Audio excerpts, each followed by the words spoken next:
outside of that, John, I want to thank you for being a part of this first very live recording of us on video that we're going to post. Oh my God. I can't believe you did that to me. No, you didn't. Yeah. I accidentally hit record, and I was like, shit. Okay, well. Well, like anything here at the Ludic Loungecast, fuck it, we'll do it live. Exactly, which we're going to have a t-shirt of that one day. Although, do you think there's a copyright on that because of, Mr. O'Reilly? I doubt he does, but maybe Fox does. I don't know.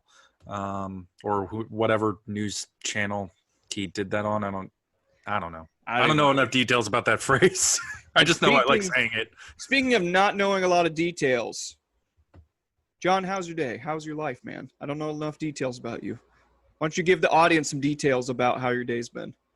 My day has been filled with work, and now we are here at the Ludic Loungecast, hosted by yours truly, John Soares. And with me, as always, is my delightful, ever-present co-host, editor-in-chief of the Ludic Lounge himself, Antonicus Gluteus Maximus IV, or Anthony to his friends. Say hello to the people, Anthony. Hello to the people, Anthony. I didn't know Mickey Mouse was here. Oh, boy, it's me, your pal Mickey. Excuse me, Mr. Mouse. You went a little tinny there. I hope you understand that we might have to cut that for time. I hope you're okay with that. Oh, boy. Oh, Tinny.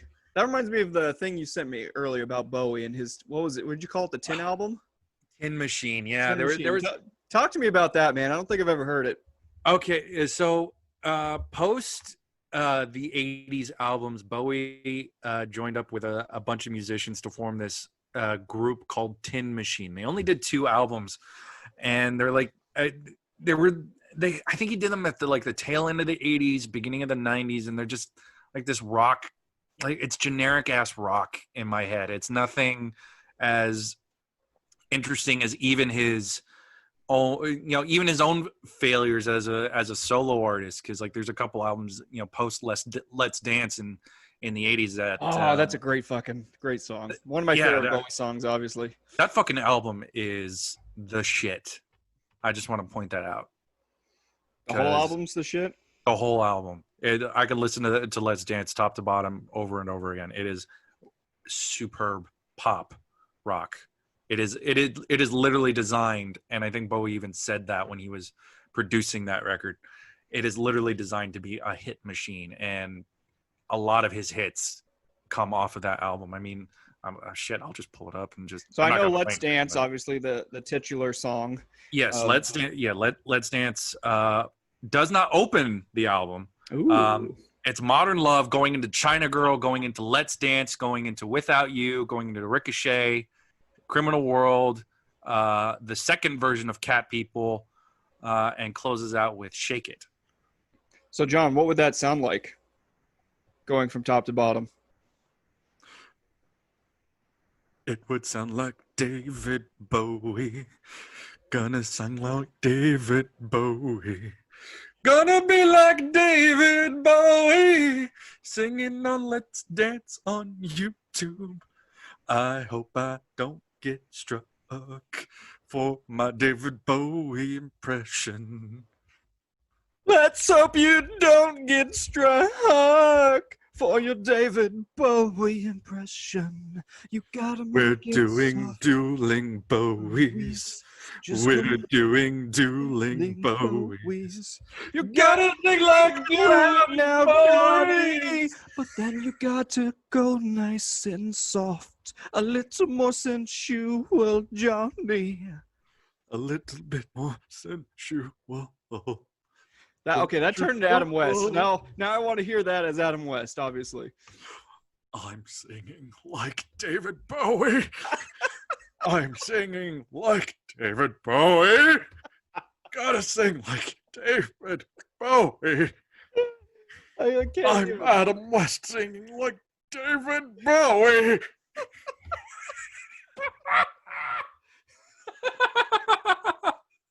That was probably the best I've ever done that impression. That was beautiful. Holy shit. This is the perfect video to start off for our first video on our YouTube page. We are going hard here at the Ludic Lounge Shit. and the Ludic Loungecast. Holy balls.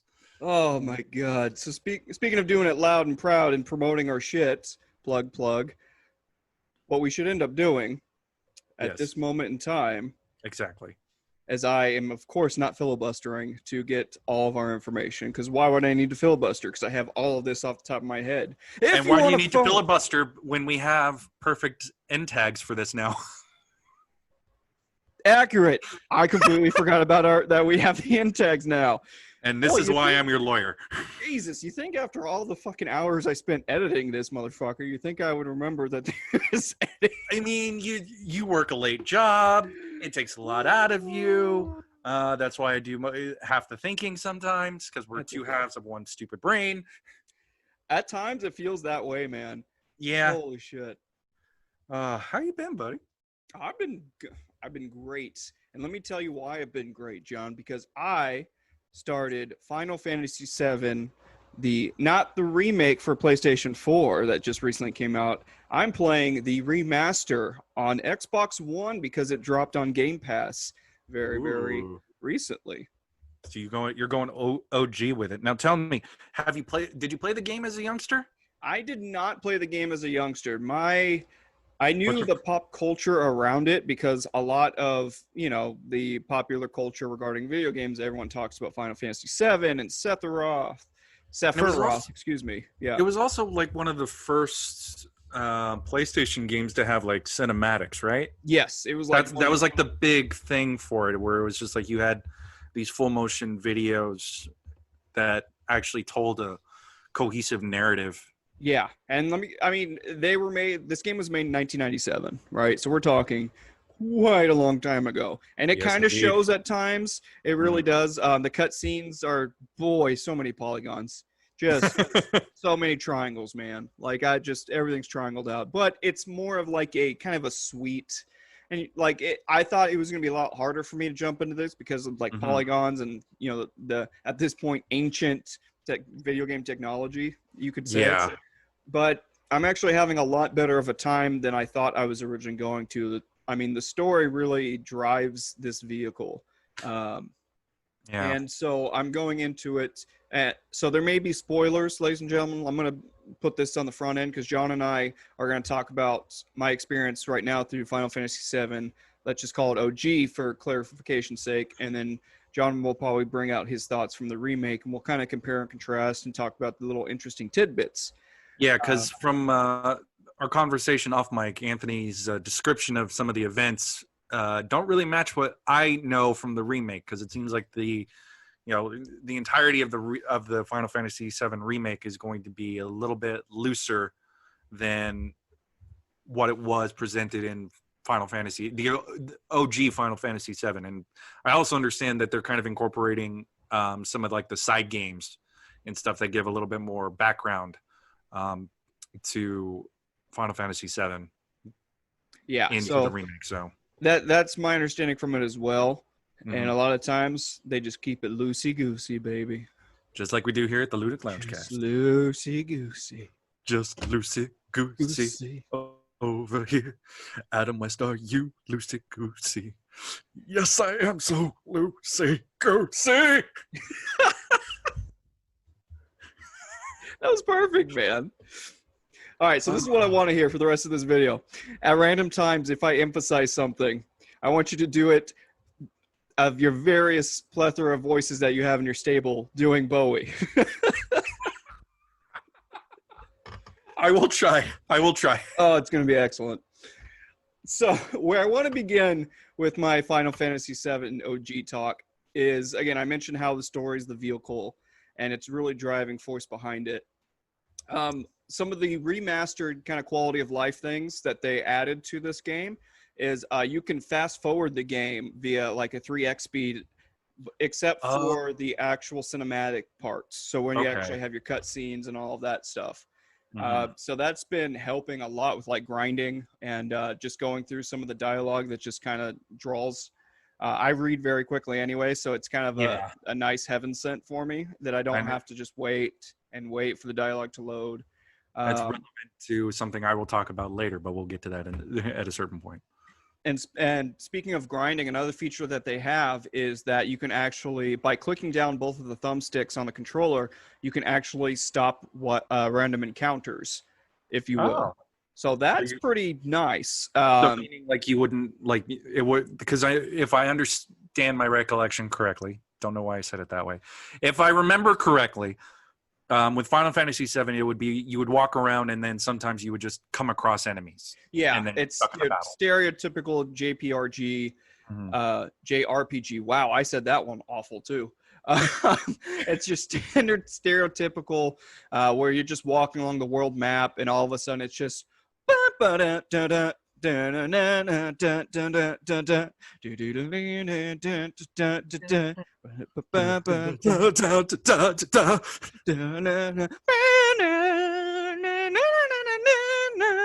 they're just fighting, except I have it 3 times fast, so it's even faster battle music.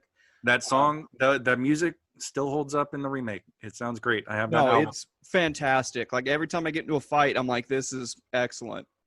Yeah, the music is the through line between both versions of the game. As unfamiliar as I am with Final Fantasy VII OG, I've heard the music plenty of times, and I have like all 8 hours of the remake album, which is fucking unreal. Yeah, it's unreal. But you're right. That music pumps you up, man. It really does. It really does. Freaking awesome. One of the things that I want to continue on, it's a topic not so necessarily awesome, but what I've noticed is that in this remaster, some of the things that they didn't upkeep well as far as quality of life is some of the dialogue spoken. Still some misogynistic terms they use, still some not necessarily PC terms. For example, they call each other retarded a lot. Yeah.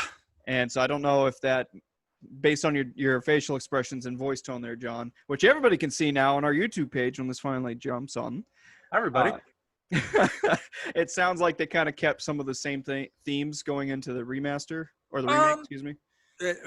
What do you mean by themes? Like, so like using like not politically correct? Like, no, absolutely. Okay. That is absolutely not the case. Like one instance, and I don't know if you've been to, is a wall garden. The Walmart? No, not Walmart. Wall.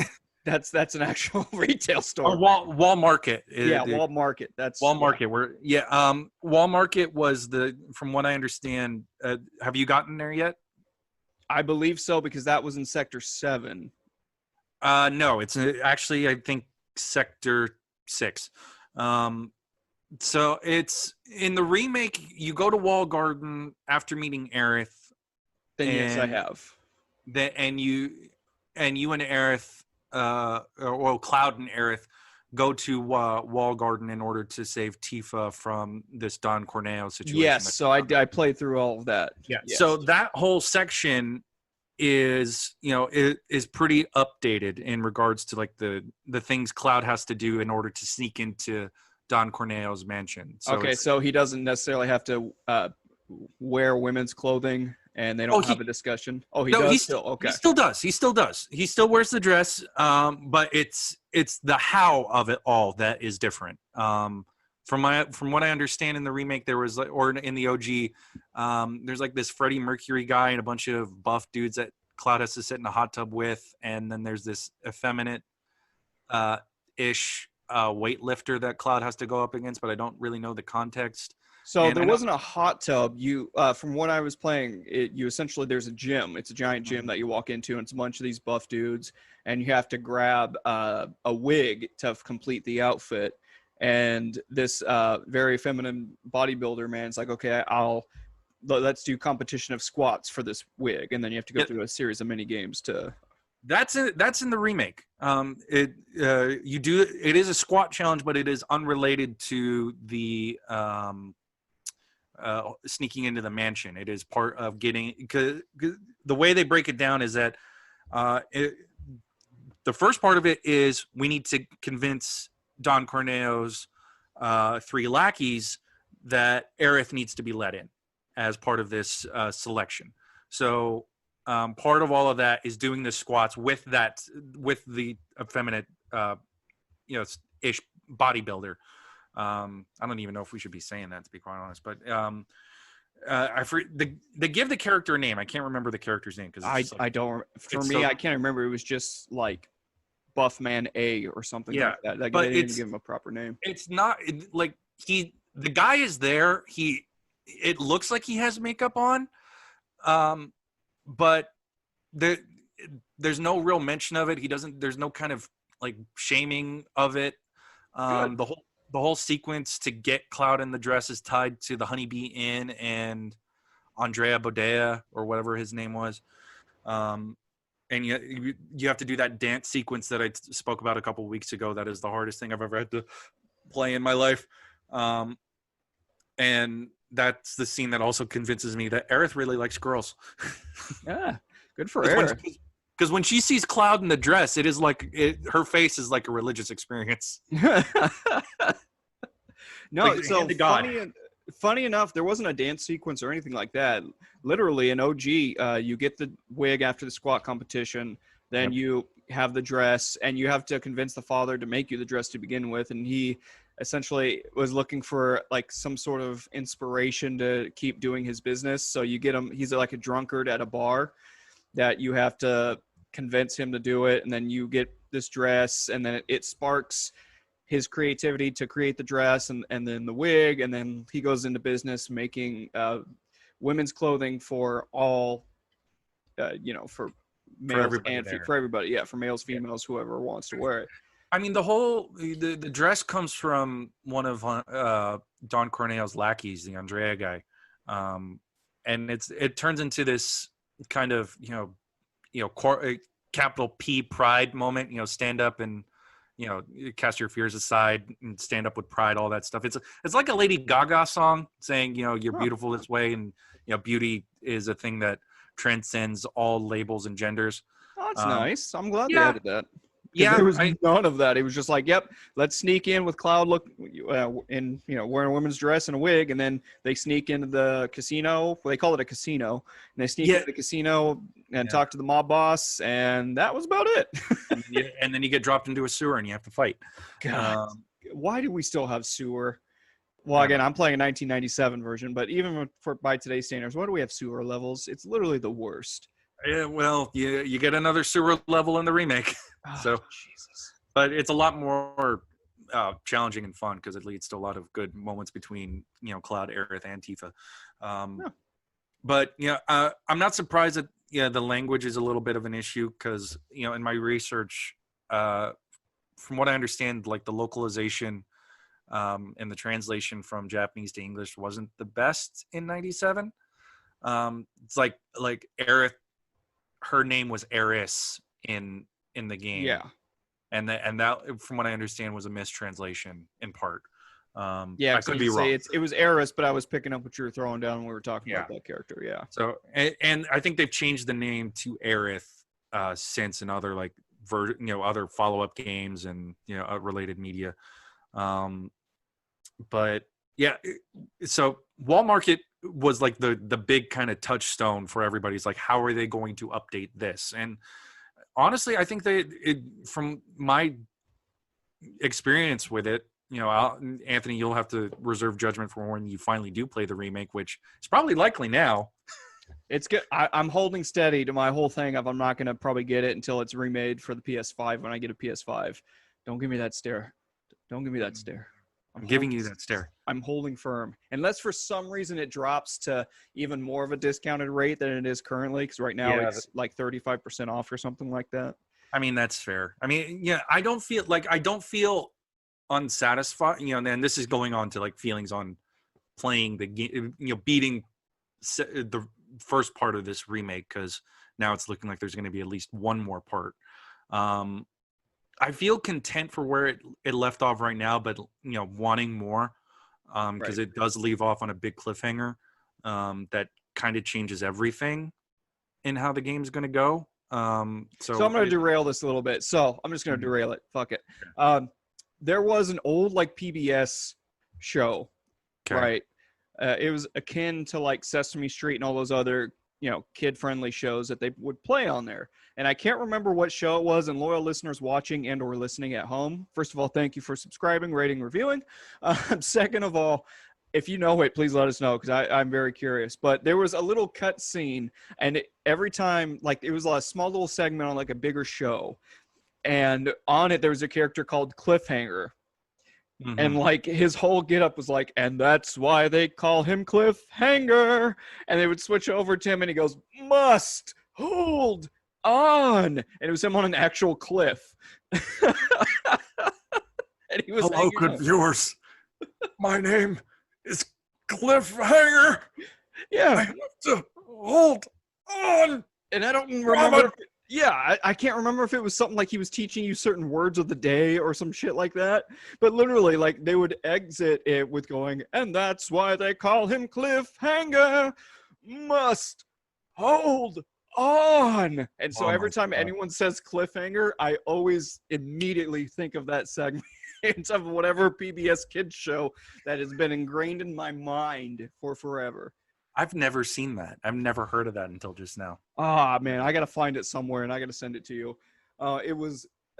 Hey, folks, do. watching at home on our YouTube page, feel free to post the link if you find it under in the comments.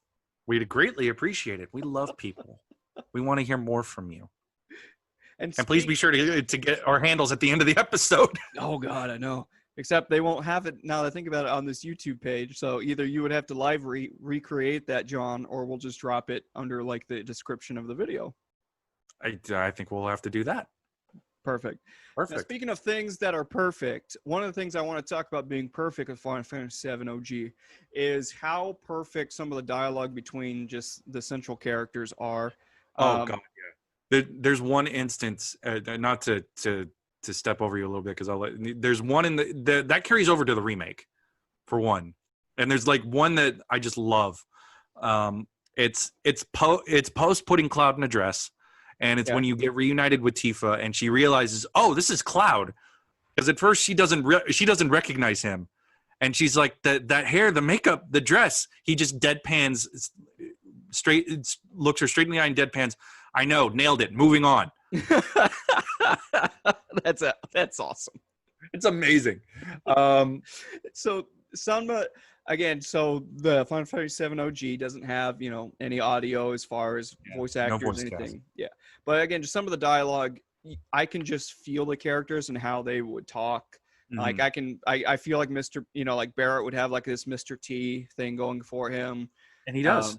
That's kind of what I figured. But, and again, a lot of the dialogue even between some of the Avalanche members like Jesse, Wedge, and Biggs. Now, I know they play a minor role than they do in the remake, but even some of their dialogue is just great. It's just wholesome.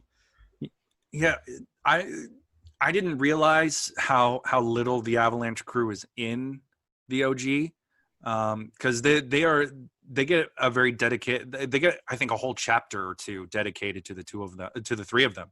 You go on a mission with all three of them. God, that's awesome, because you don't get any of that. Like, you're introduced to them, you destroy the I say Mako, but it's Mako reactor. You destroy the Mako reactor with them, then you go for a second one. But once you get to that second one, again, you just kind of, again, spoilers, ladies and gentlemen, spoilers. Sorry to bother you. Sorry to bother you. There's spoilers coming. But essentially, when shit goes down on the second Mako reactor, and you go and you're just running up with Cloud and your team, and you just see like the dead body of like Jesse who's dying, and you see Wedge who is dying, like Wedge's dying words. It's like, hey, thanks for checking on me, Cloud. I always knew you were a good guy, or something to the like. And holy shit, man. Like I felt the anger of and rage of Cloud in those moments.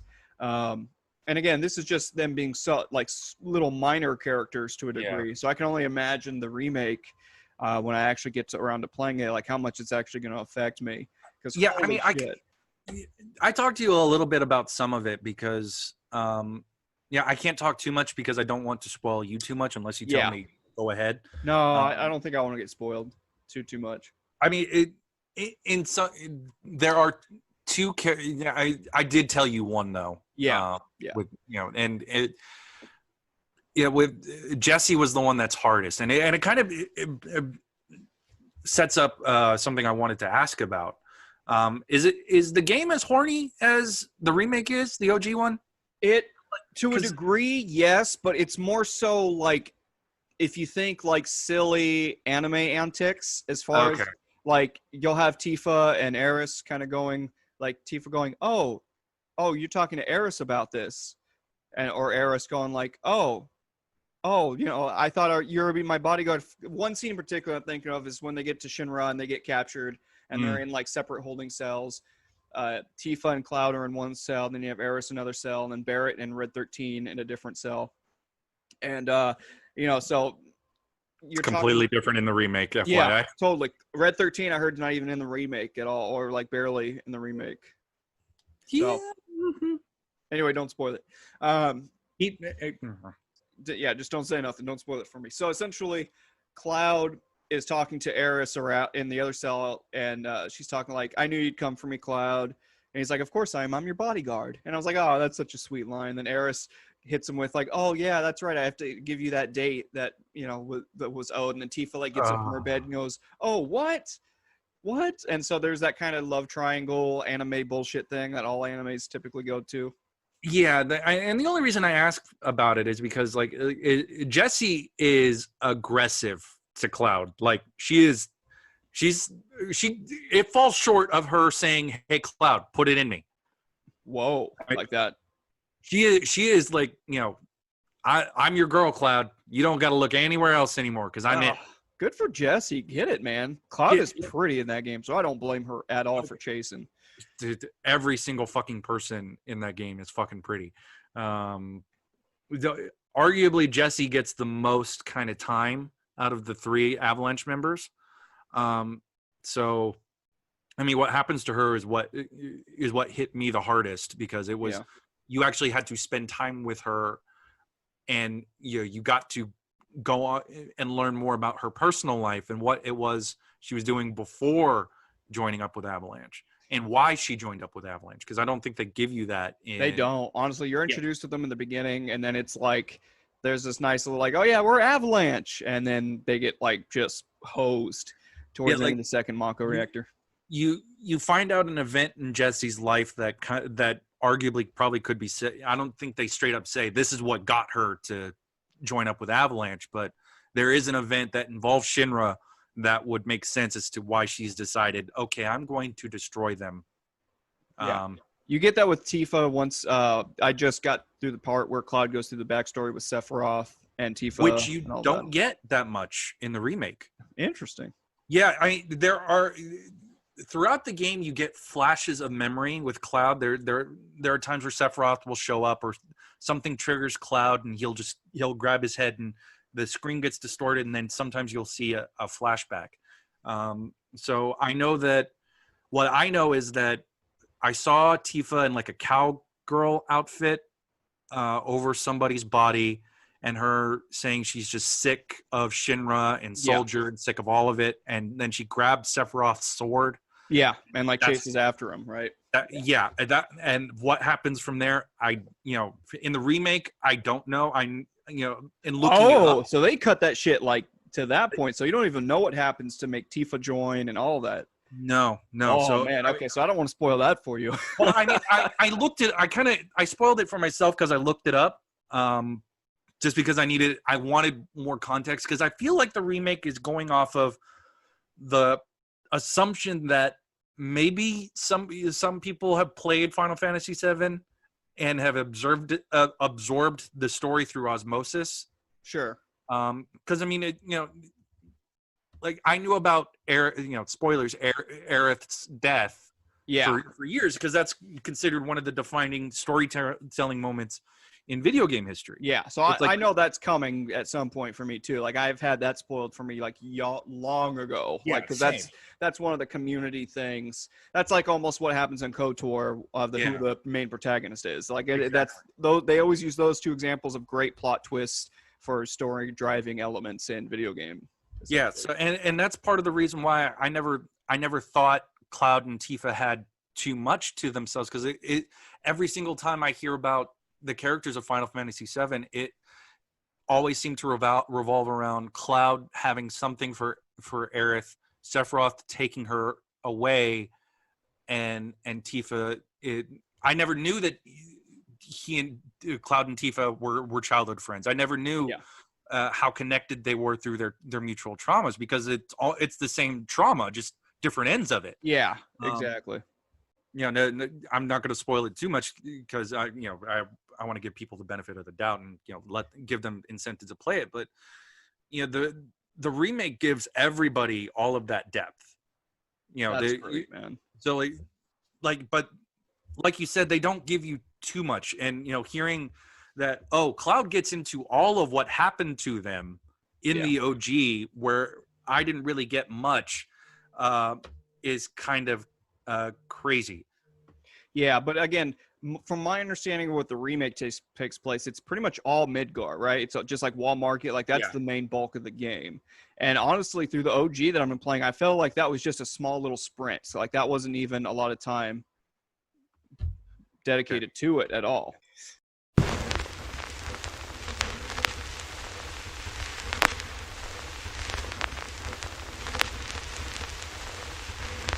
And sorry about the brief interruption, folks. I accidentally hit pause for a while, and John and I were talking. So I'm not sure where we left off at this point, but our first YouTube video, and of course I already fuck it up. But thanks for staying with us.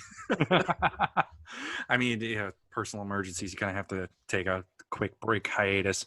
But we were talking about like perception on the relationships of the game. Okay. Right? Sure. I mean, Absolutely. I hope this is going to be a fun little editing project if I'm wrong. Oh man, I mean, this is going straight on YouTube, so I don't even have any video editing, I don't think. Yeah, we're just going to have to run with it when it comes to that. It's going to be fine. Yeah, it'll be fine. So one of the things, the relationships, yes. The relationships in Final Fantasy VII to eventually transition to the next topic I want to talk about on Final Fantasy VII OG. Your standard crew between Barrett, Eris, I'm going to call her Eris because that's what it is in the game I'm playing. It's just easier for my head. Mm-hmm. But also, fun fact, you can rename the characters if you want to in this game. Remember when they let you do that? Oh my God. I thought about it and I was like, no, because what happens if I need to read a guide? And then I'm like, wait, who did I name Penis? Like it was Penis this person? Reno and his dog. Yes. Oh God. Let's talk about that. Jesus Christ. So this was in Final Fantasy VII OG for the remaster on the Xbox. One of the other things you can do is essentially have like a God mode button you can click. So if you click on the right thumbstick, you can have unlimited limit. What do they call it? Limit breakers or limit attacks. Like unlimited limit breaks, and your health gets replenished like almost automatically.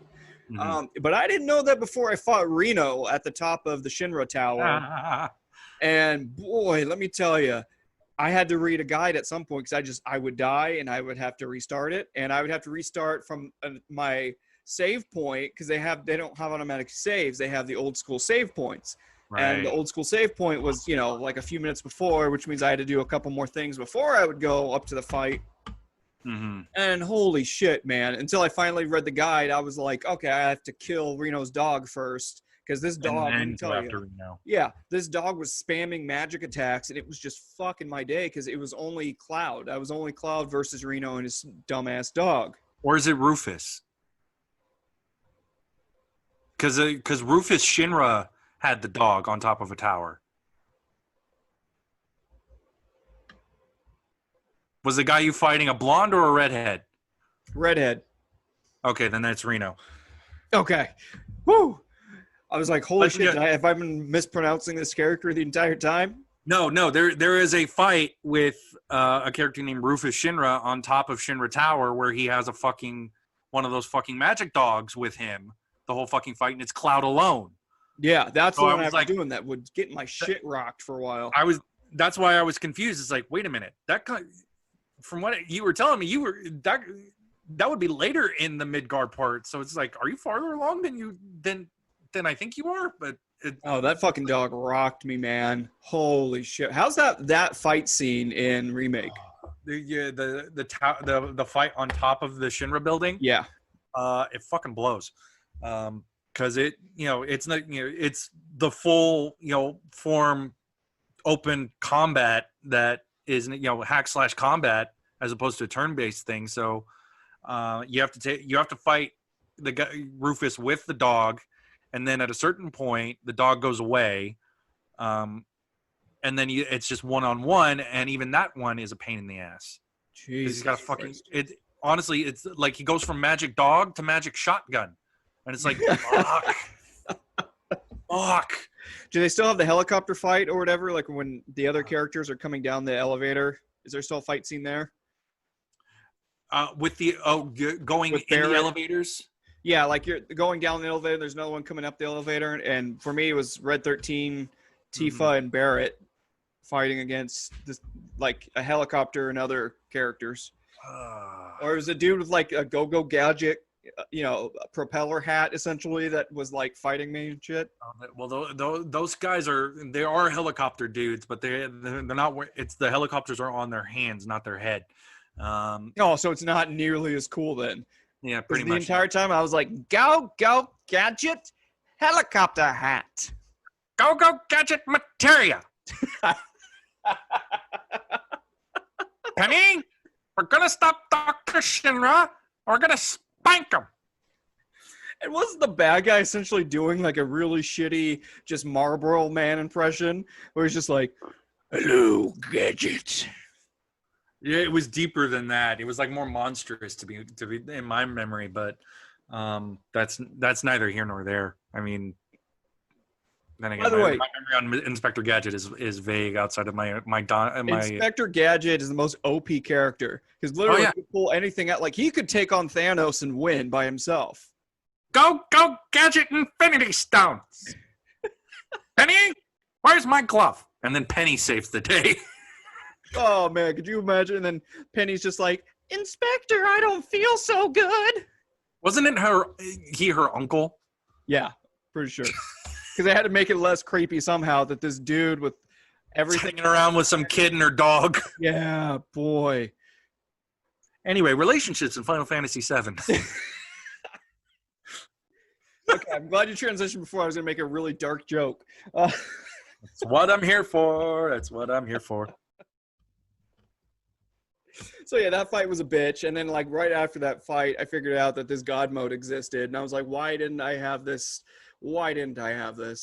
Oh my God, it was a bitch. Well, lesson learned, I guess, Yeah.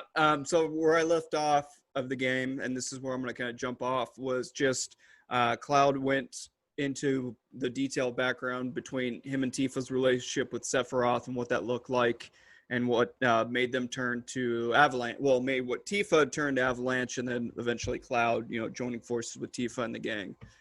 Yeah, but and you get like some of the intro stuff of that, but like Tifa's background outside of her being a childhood friend of Cloud, and just like the hints of memory, I get none of that in the remake. Yeah, I only know that by virtue of looking the story up after the fact. Dude, it's crazy as fuck. Like watching how Sephiroth just makes this heel turn. Like, holy shit! Like he literally just goes batshit insane. But it like watching it, I imagine, is something completely different. But like reading it on the page and just kind of picturing it in my head, it feels kind of earned for him because it's just like your entire world is a lie. Yeah, no, like it's an earned turn, but it's still just like a fucked up, like weird, like watching him acting a certain way beforehand with Cloud and the interactions there. Mm-hmm. Also, fun fact, so you actually play a little bit of fighting with Sephiroth and Cloud versus just like random monsters and stuff. Because, you're in the world state at that point. So you're replaying through these memories. And Cloud's like level 1, who has like a maximum health point of like 100. Like something stupidly minor. And then Sephiroth's like level 60 godlike mode. So he's just literally wrecking monsters with his fucking magic. Oh, it's insane. Like he had this one attack. Like they didn't have this dialogue, but in my head, because Cloud would just get one hit KO'd all the time by these like random monsters, and Sephiroth would have to do like this revive mode. And the way his body demeanor goes when he does this revive, he just looks over at Cloud and goes. And in my head, I just hear pathetic. And he's like, just raises him back from the dead and then does this fucking epic takedown. It's like this earthquake move that just shatters the shit out of these creatures in one hit. It's fucking hilarious. And I went through a few of those before like the story progressed. And then shit got real. Oh man, does shit ever get real? It's crazy. They'll probably touch upon that in remake. What are they going to call it? Final Fantasy remake part 2, probably. I watched a video, and it's like YouTube is famous for this, where it'll just be speculation videos based off of a collection of interviews. Oh, right. So I watched one of those just because it was specifically about what comes next now.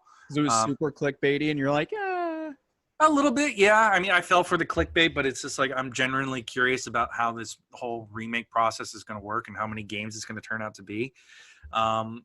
This video, essentially said that the second part's already underway, which makes sense. I mean, the engine's probably going to stay relatively the same. They're just going to be adding some things. They'll add more playable characters, I'm sure. But I mean, it's like, I don't know how the party system works in the OG, but like in the remake, it is very much, you don't have control over who is with you. It is what the story dictates who is going to be with you at the time. Yeah, no, that's totally different. Like you can pick your other two companions with Cloud. Yeah, so arguably, I'd say that Cloud spends most of his time in the remake with Tifa and Aerith, and Barrett kind of fades in and out as needed.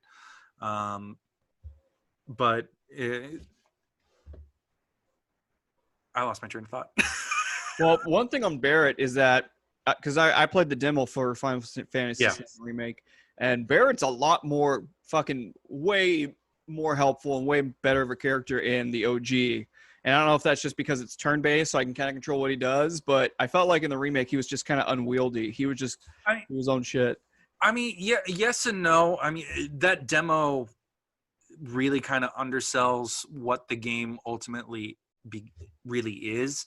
And Barrett, by the time I got to have more consistent play with Barrett, I felt like I had a better hand on him.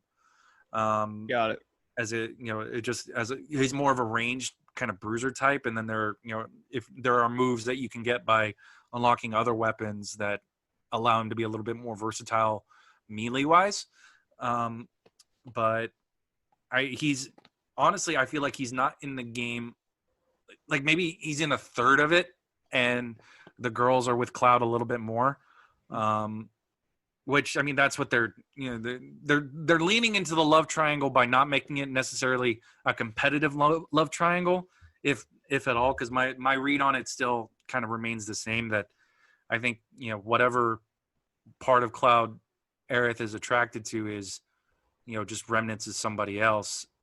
And gotcha. It's not, not having the complete story kind of makes that a TBD. Yeah. Because it's just like, I think she genuinely cares for who Cloud is as a person, but there's also parts of him that I know aren't who he really is. And those are questions that still need to be resolved. Well, a lot of his personality he took from his buddy Zach, and that goes into Final Fantasy VII Crisis Core. I think it's Crisis Core. I can't 100% remember, but I'm pretty sure that's the one. I'm pretty sure it is too, and I know that they're incorporating some aspects of that into the remake, but I don't know how much. But like, from my recollection, it's just like Zach dies, and then Cloud takes his fucking sword and takes his personality and goes forward.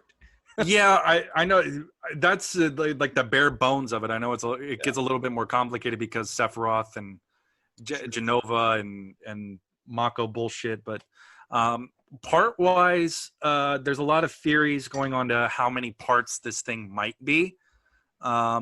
This video made a statement from I think one of the a financial analyst that works for Square Enix, or is has some kind of connection. I don't remember what off the top of my head, but he essentially made the guess that they cannot go more than one more, so it would essentially be a 2-part remake.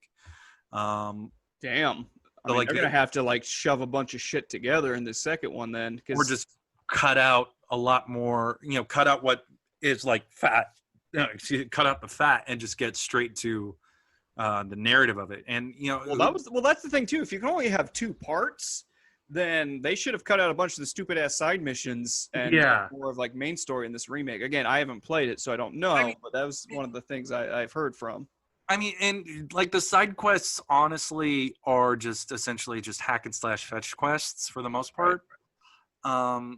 But I'm a little bit softer on them because they're done in the guise of Cloud is doing mercenary work for the people in this area to build up his rep as a merc, which is just like, okay, you have a story reason to make me want to do this because now I'm doing something to build up a character in a community. That makes sense to me, at least.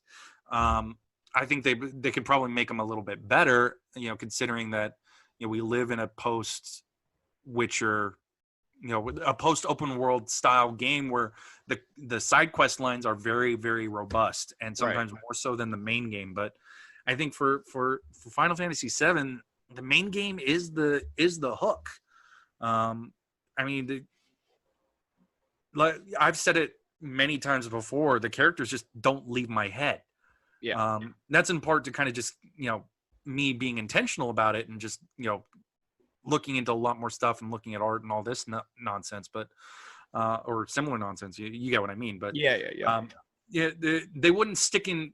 It's not just because I'm doing all that. It's because the characters make me feel something, right? And I feel like they are well developed, and there is a spark of something that speaks deeply to me, at least. I won't put words in your mouth, Anthony. But it sounds like it's up the same alley, but it's not necessarily the most modern because you're playing a 20-something-year-old game. Yeah, again, I have a lot of the same sentiment, but again, you get more time with a lot of these characters because they really just emphasize like that smaller little level, whereas here it's like kind of a dead sprint. So maybe I'll get a lot more of that as the game continues. I'm not 100% sure. But I mean, you kind of summarized my thoughts on this game too. So one of my next things I want to touch on is I watched the Netflix movie Old Guard, The Old Guard with. Let's talk, because I've watched this movie. Excellent. So my initial overall thought of this movie, and I will start off by saying it was good. I enjoyed it. Really good movie. But if for people at home who are like, oh, I've seen this on my Netflix page, what's the premise on it? So if you took the premise of Tuck Everlasting and you made the characters just punch everybody in the fucking face, that's Old Guard. Really? Think about it, man. Oh my God. Yes, I am 100%. I am 100% right. It's Tuck Everlasting, but with more murder. But with more murder, like 100%. But with murder. Right. Yeah, but with murder, 100%. Oh, fuck. It's John Wick and Tuck Everlasting. It's John. Yeah. That's. I might have to. Damn. That's gonna change how I read the comic book now, because it is a comic book movie. It's been they marketed it like hell, like a superhero movie, which it is absolutely not. Yeah, I don't agree with it being a superhero movie, but it's just a fan. Like, it's written actually by the writer of the comic book, Greg Rucka. Oh, I didn't even know it was a comic book because it never said anything based off a comic or anything. It does at the main title sequence at the end of the movie.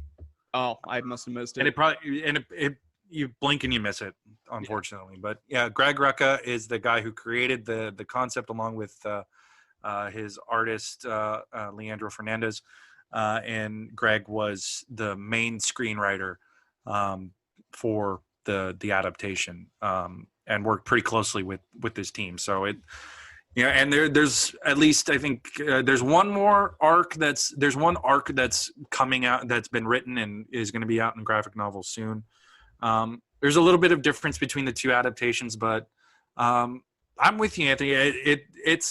It's a fun movie. I definitely think it's worth the watch, but also it's just like, and it's a little bit of my frustration with the comic too, that it kind of just doesn't, it feels abrupt in places, if that makes sense. Like If anything, I feel like it drags on in place. Like I don't think this should have been a 2 hour plus movie. I would definitely agree that it probably could have been like an hour 45. Yeah, I could see hour 45, even an hour 40. Really? Yeah.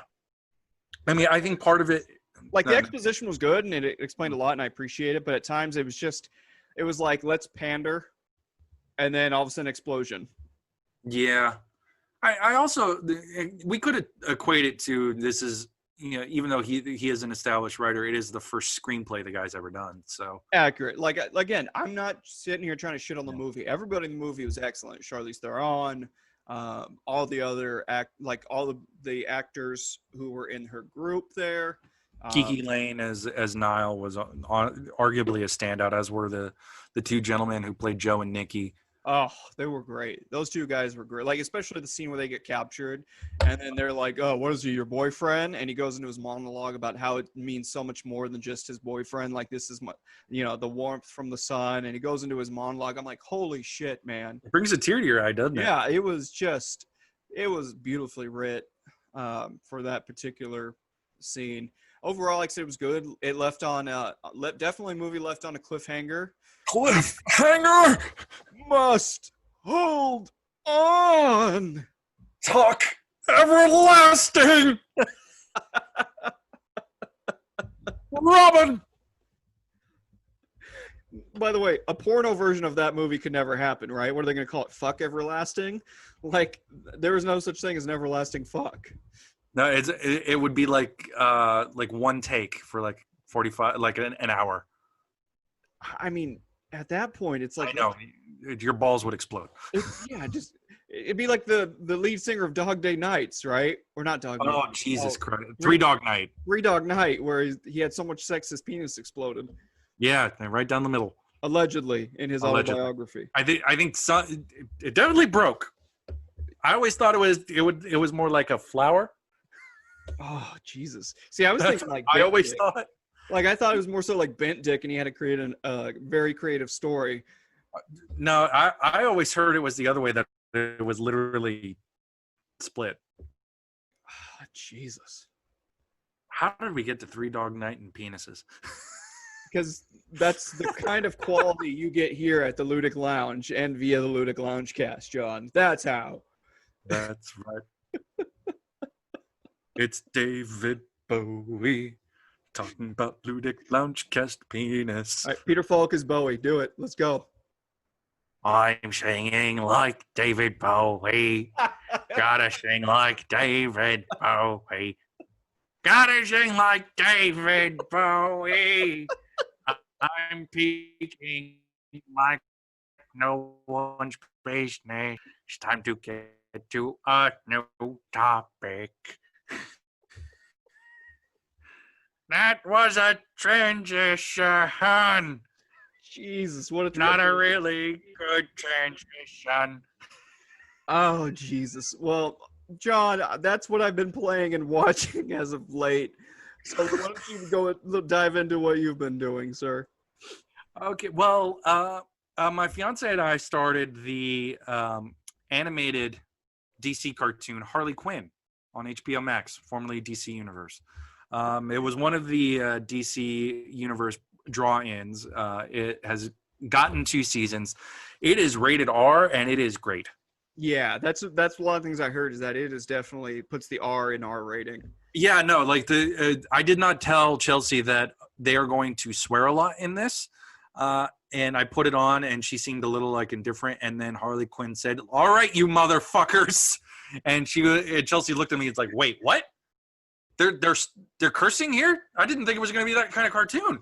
And it really leans into the most recent kind of batch of Harley Quinn comics that husband and wife team, Jimmy Palmiotti and Amanda Conner, did, that also served as inspiration for the Birds of Prey movie. So they really lean into Harley kind of striking out on her own and really working through her baggage from the Joker and becoming her best individual self. Right. And also possibly finding some love in a green-skinned redheaded woman named Poison Ivy. Yeah, that's always been a tease in the comics. So I'm not surprised that they're doing it in the show. And the comics go back and forth. There are times where they will say, yes, it is happening. And then other times they will change their mind and say, no, it is not.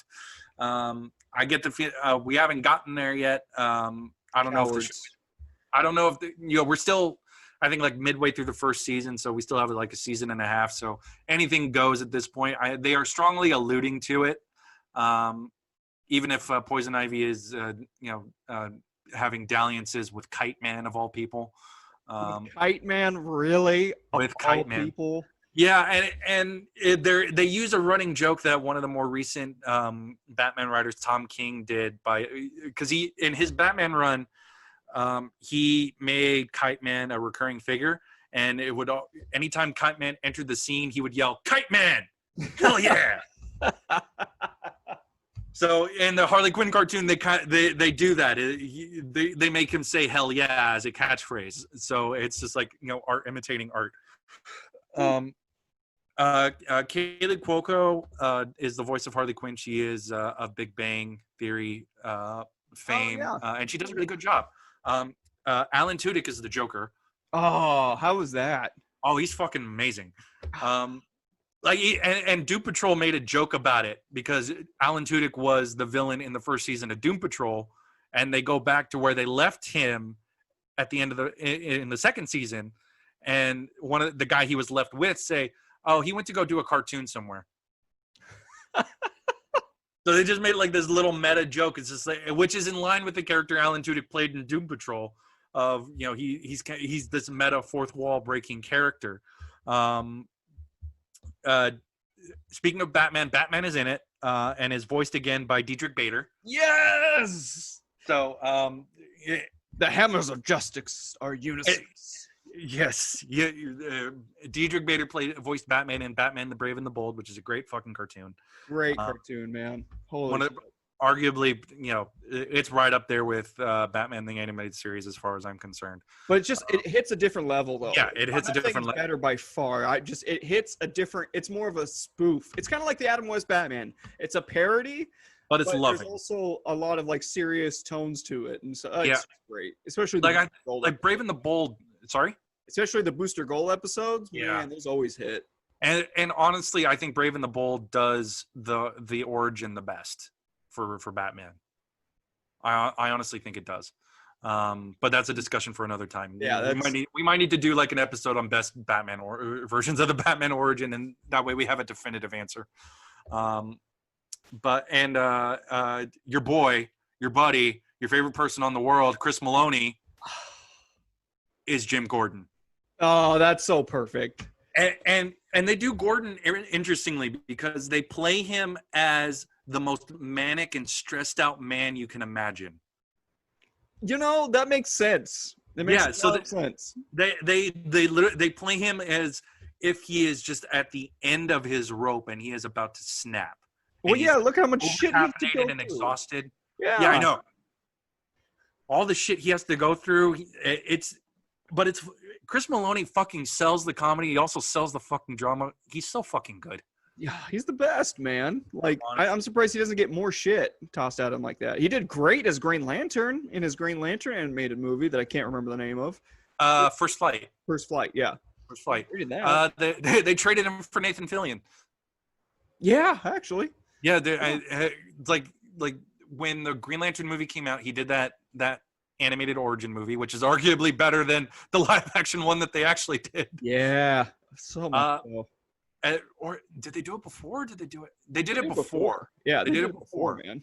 And then it was that Emerald Knights movie. That's where Nathan Fillion, I think, was one of the first times Fillion did Green Lantern. And then they've kind of they haven't gone back to him as Lantern for a minute, I don't think, but I could be wrong. I thought he also did Steve for the Wonder Woman Steve. Oh, okay. What's his name? I'm blanking on his goddamn name. I don't remember, man. Fucking blonde's name Steve. You think I'd get them right?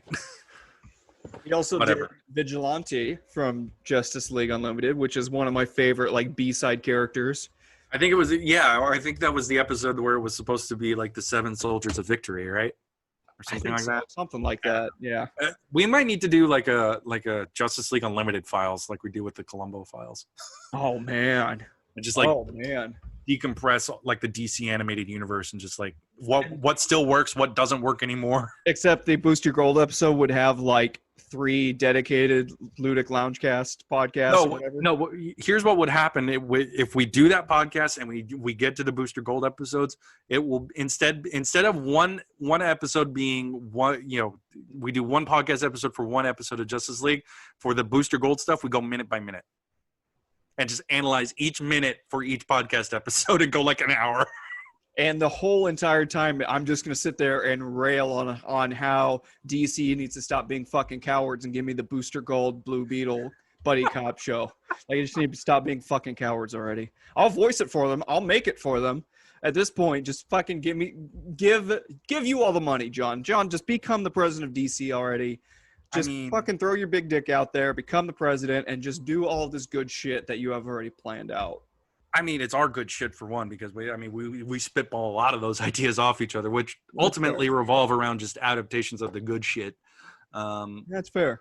Which maybe someday will happen. I don't know. Maybe not. This is in light of the recent layoffs that AT&T did to Warner Brothers and Warner Media, and everybody's really worried about DC right now because they're afraid it's going to be turned into an IP farm.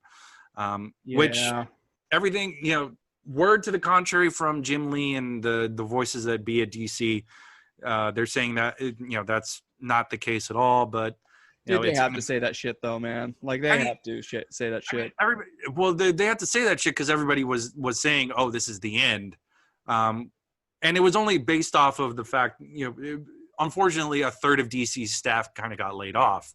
Not kind of, they did get laid off. Yeah. But they're all in California, so they have to work for an additional 3 months under employment law. They just have to give a period of notice that these people are going to be let go, but then they have to work out the rest of that contract period. That's such a shitty thing. Like just knowing it's like yeah.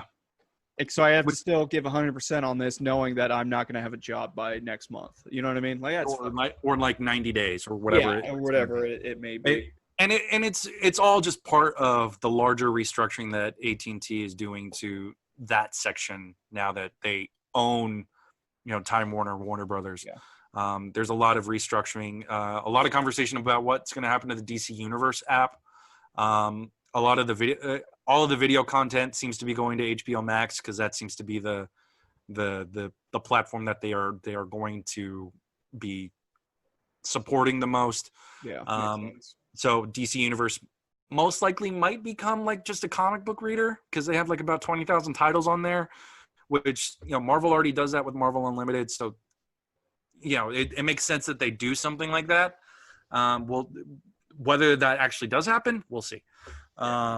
Everything is speculation. So we won't know anything until the dust settles. And what you're saying, John, is that if AT&T is listening to this alongside our other 2 listeners out there, if you're listening to this, that you should just buy our podcast so you can become some sort of IP internal president and give them content, like president of content's creation on the DC side. And then give me DC. Yeah, seriously. Give it to me. I can do it. Yeah. I have no experience, but it's just like I will, yell out ideas and tell people, hey, you can do the thing. Go do the thing.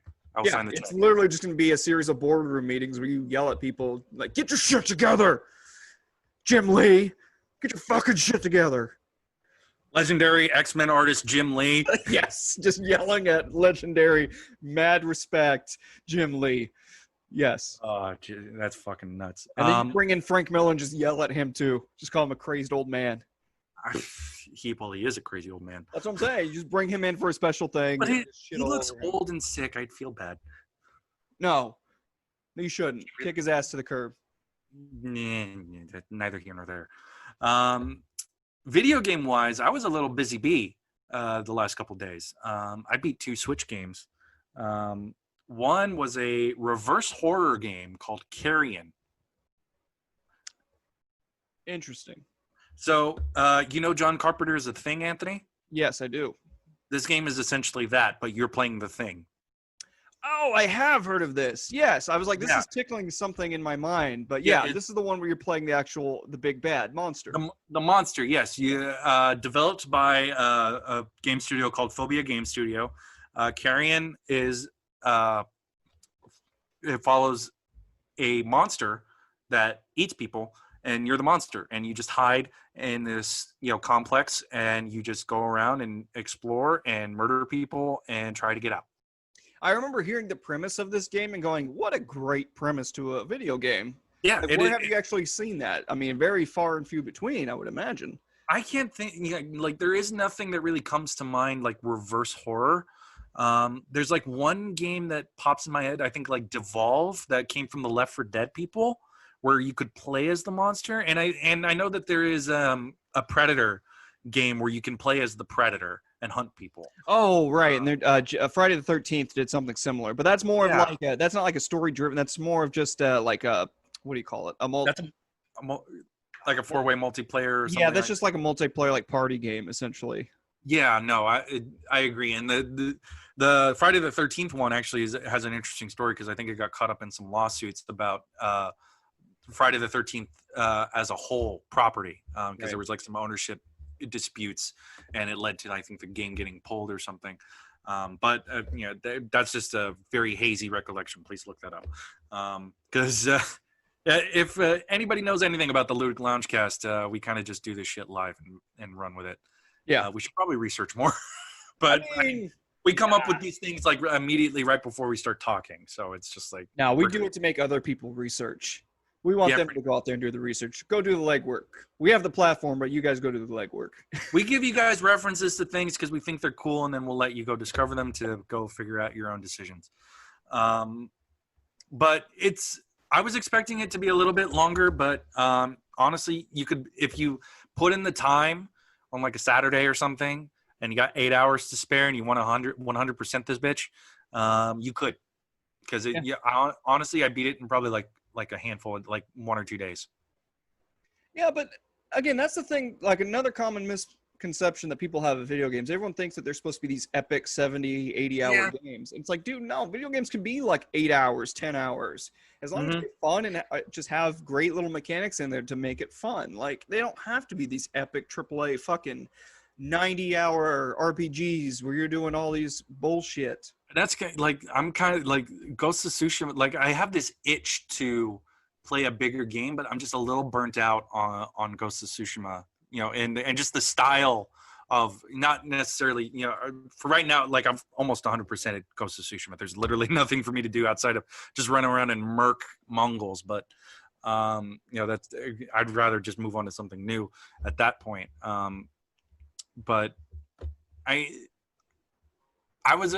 really appreciated the game. It was fun to play. It was fun to just find these like little like skills and just evolve the thing, because you just evolve the monster as you go, and you can do more things, and you get bigger. So it's just like, you have to deal with your mass, and you have to there are certain things where you can't, if you're too big, you can't really do the thing you need to do to move on, because you don't have that ability in the mass that you have. Makes sense. So it's a little bit of a puzzle game. It's a little bit of a thinker at times, where you just kind of have to figure out. Combat's a little bit tricky, because you have to grab shit and fling shit, and then absorb people to get your health back up. So it's a neat little game. I'm kind of, the way it leaves it is kind of, I would say, a little open-ended. So like, maybe they could do a second game. I don't think that they should, but it's definitely something I think horror fans would like to play a little. Platformers would probably like to play. I would kind of consider it a platformer to an extent, just because you're going from like screen to screen, dealing with the contents of different rooms, and they're all different. Right. So I would highly recommend Carrion. It's a fun little game. If you want something to kind of just occupy your time, simply, or just something you want to take your time with and not feel too much pressure to get through, Carrion is a great example of that. I also played a game I had been meaning to play for a long time now, and conveniently it's on a Switch trilogy. I played Phoenix Wright Ace Attorney. Ah, good man. That's been sitting in my like favorites to purchase whenever there's a sale on it. Yeah, not too long ago. I don't think it's on sale anymore, but it was on sale on the Nintendo eShop. It was probably like I think it retails for like 29, but it was on sale for like 15. So Phoenix Wright was a game that was made in '05 for I believe the DS, I think. DS. Yeah. And it is a visual novel. Objection. Yes. That was my Phoenix Wright impression. I know. I thought you had an objection to what I was classifying it as. Well, I just want to throw you off and do my Phoenix Wright impression. That's all. I mean, it turned out all right. It is a visual novel about a young lawyer named Phoenix Wright, and Which is a great goddamn name. Let's give him props for that. That's an epic fucking just name. that title it alone is just fantastic. Phoenix Wright, Ace Attorney, and he is an ace. Even if the legal world that exists in this game is by far the looniest thing I've seen in my life. Mostly because the conceit of the game is that because of the influx of cases that the legal system had, they decided we're going to have things be resolved in 3 days at most. Damn. So I think, it's a story device to keep things moving. Yeah.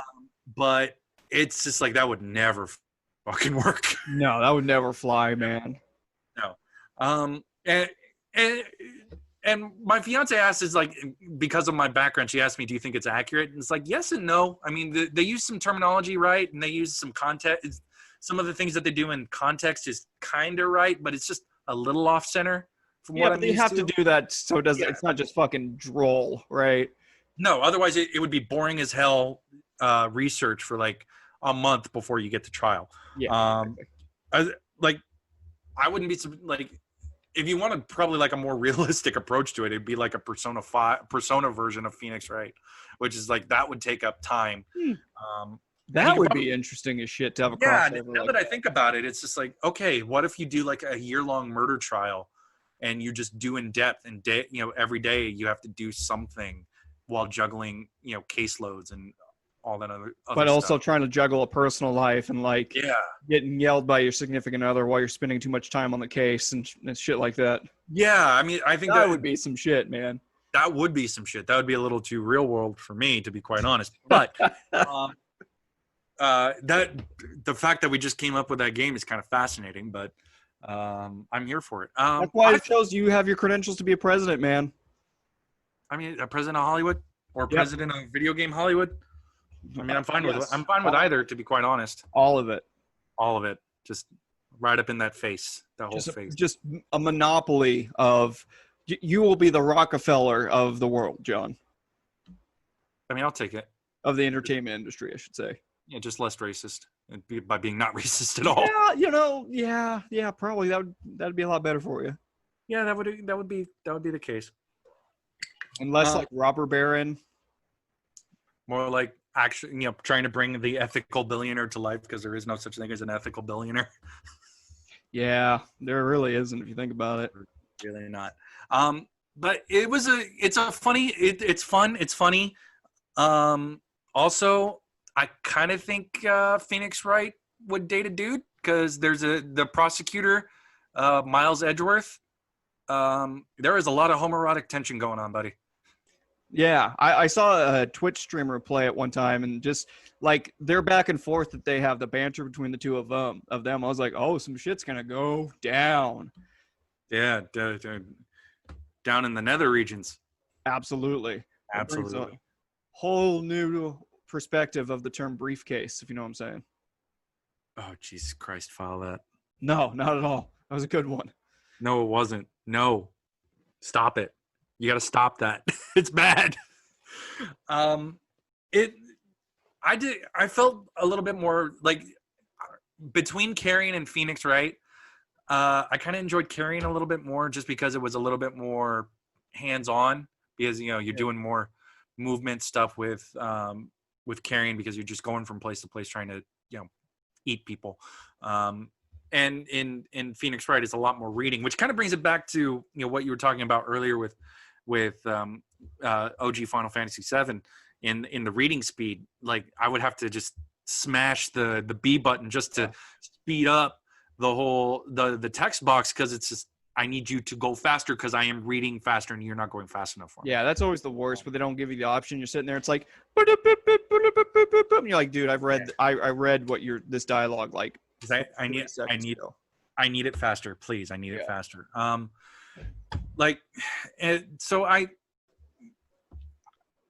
For Phoenix, I don't know if I would like do all 3 games back to back. I don't necessarily feel the urge to right now. I feel like you need a break, right? Like I Yeah. feel like there has to be some sort of break between game 1 to game 2 to game 3, because I feel like trying to do them all back to back to back, that's just kind of a hassle. Yeah, it feels a little bit. It was a little exhausting, and like and that brings me to something I was doing. I mentioned earlier about trying to find something more narrative like Ghost of Tsushima, but I'm not 100% sure I'm there for one of those yet.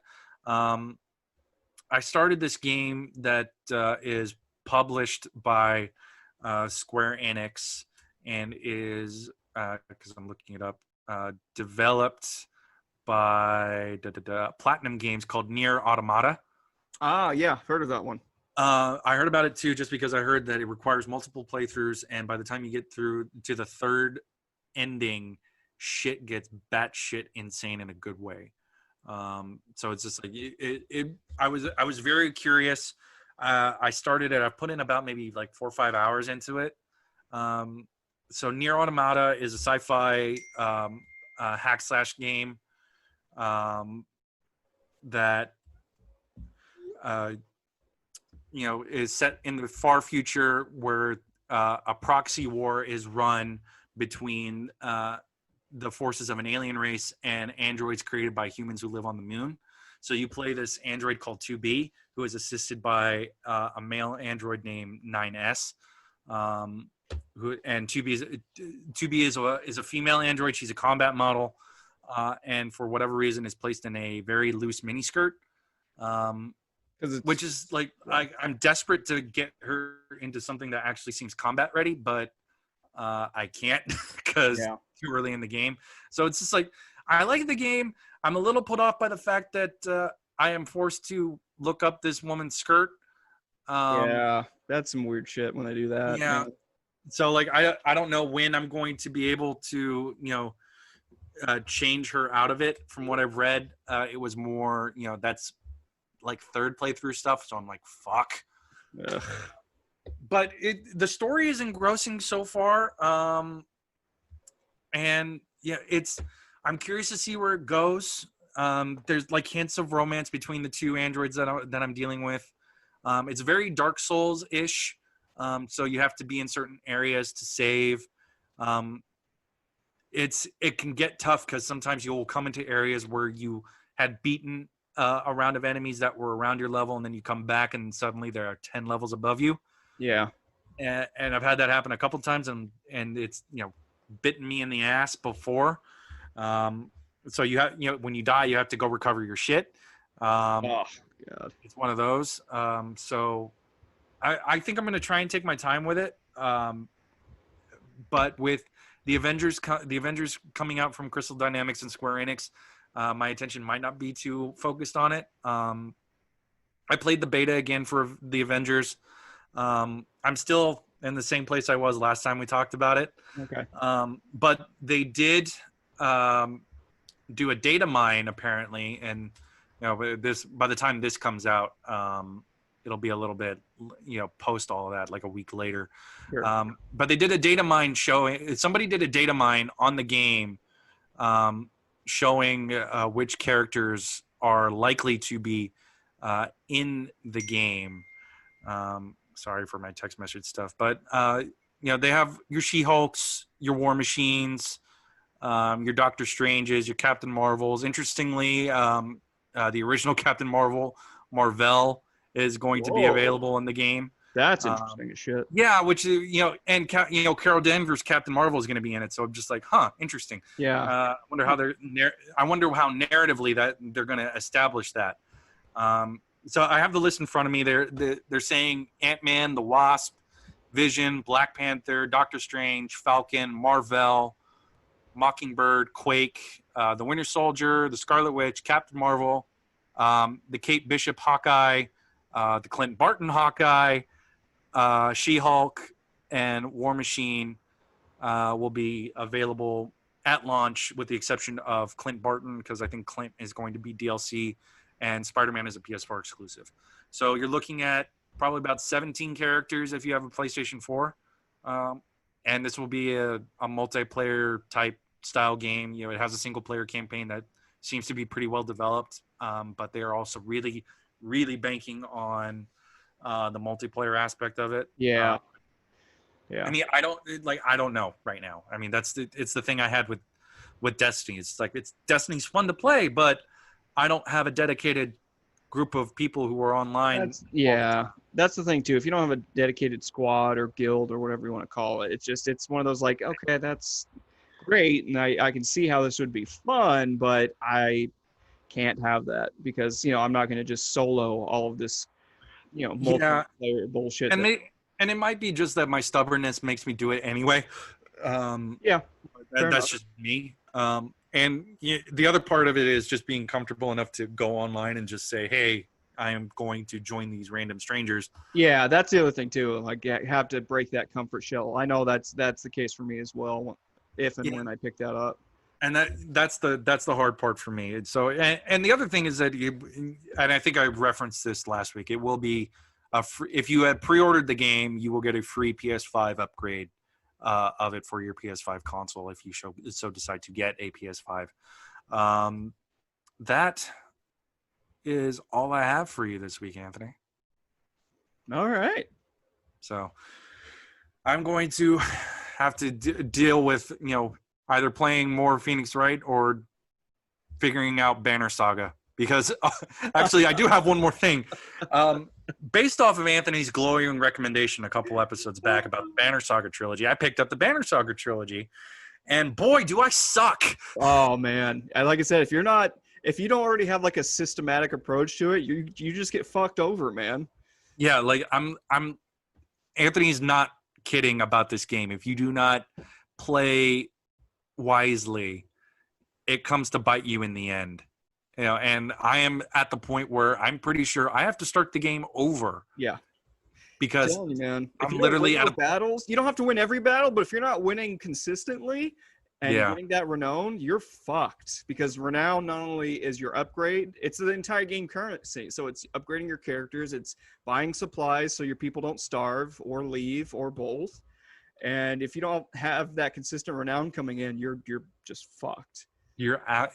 Anthony cannot, you know, state it more clearly than that. You have to, like, my whole philosophy was just win, which, I mean, kind of worked sometimes. That made me laugh. Really? So, because off the air, John was telling me, hey, Banner Saga's fucking me. I'm like, okay, well, and I was trying to be a good friend. Like, hey, so what tips are you going to? What's your strategy in battles? And John just texts back, win? And I was like, God damn it, John. Of course you're getting your ass whooped. Yeah. You can't, like, my philosophy for a lot of the games I do, and this kind of goes back to Mass Effect, as it kind of always does. And Anthony will know what I'm talking about, where, you know, I didn't really branch out of the soldier class because I like to be the 500-pound canary in the room. That's a line Anthony has used very frequently, and I love it to death. So I just keep using it. But so I like to try and be the 500-pound canary in the room, which means blunt force through everything all the time. Yep. You want to be able to carry every single fucking weapon. Biotics? What are biotics? Fuck off. I can own every shotgun, every assault rifle, sniper, and I'll just kill you. Which makes the game a lot funner. I'm talking Mass Effect now, of course, as a soldier. Because it's like, no, I don't need any of this frivolous biotic. Which is funny because when it came to like the later games and you could add that special skill, I always chose a biotic skill. It made no sense though. No. But I liked playing as soldier class, especially my first run through all three games, because it was one of those, like, it made me feel Shepard like more real in this world, right? It's like everyone has these magic powers, including humans, and you're sitting there like, I am not anything special. I just need to get this job fucking done. Yeah, I mean, I think that's more so in the first game than it is in 2 or 3. Oh, the first game's worse for being soldier class. Yeah, and I'm also talking like in a narrative sense. Well, yeah, I mean, we can get. I think honestly, next episode we're probably gonna have to do like a Mass Effect deep dive on like our feelings on it, because we can't do a week-to-week episode about Mass Effect because Norman DFM already does that or did that. Plus, go follow those guys. Go listen to those episodes, man. At Norman DFM's their Twitter handle. They're great. One of the inspirations behind this podcast, and I can't speak highly of them enough. This is probably what the second or third episode we've plugged them in a row. Yeah, I think so. But like from like a narrative standpoint, I think that that first Mass Effect does something that you and I both really like, which is what Elder Scrolls Oblivion does, which is you're just a guy who gets drawn into some shit. You lose that in Mass Effect 2 and 3 because it is now, well, this is Shepard. Yeah, exactly. And Shepard is the one who saved it all. I think honestly that argument might kind of get nitpicked apart if you look at it closely enough. But I think in general, you could say that Shepard very much is this, fish out of water for at least that first game. In some sense of the word. I mean, the soldier of Shepard's prepared to handle the situation, but it is not the situation that they originally thought they were going to have to deal with. No, not at all, man. They just get, like I said, tossed into it, and then you just come into enough dumb luck to where you become the first human Spectre, and then after that, just, shit goes down. And then you fall in love. Of course. Oh, great love theme. Talk about great songs in video games and cinema. Holy shit, that love theme. I think it honestly comes into its own by the third game, though. I agree. That's what. Well, I mean, that's the pardon the phrase, the climax of it all.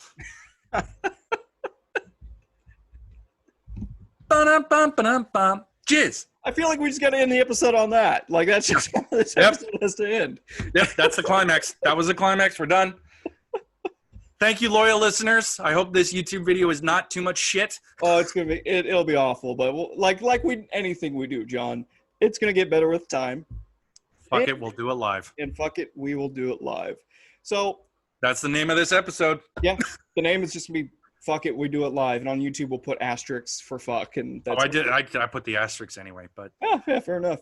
So look forward to loyal listeners and viewers, the Columbo Files coming to a podcast arena near you. That's going to be coming out soon. Again, it's going to be we talked about it last time, but now, post Columbo Files after we record it and I edit it and everything, it's going to have a little bit of a different feel, but I think you're going to enjoy it. Please look out for that. Please watch out for that. Please tell your friends. Please rate. Please subscribe. Please get the word out. Yeah, get the word out and just enjoy yourself because we're putting out lots of content. Enjoy yourself. Enjoy yourself. Enjoy yourself with me. Enjoy yourself.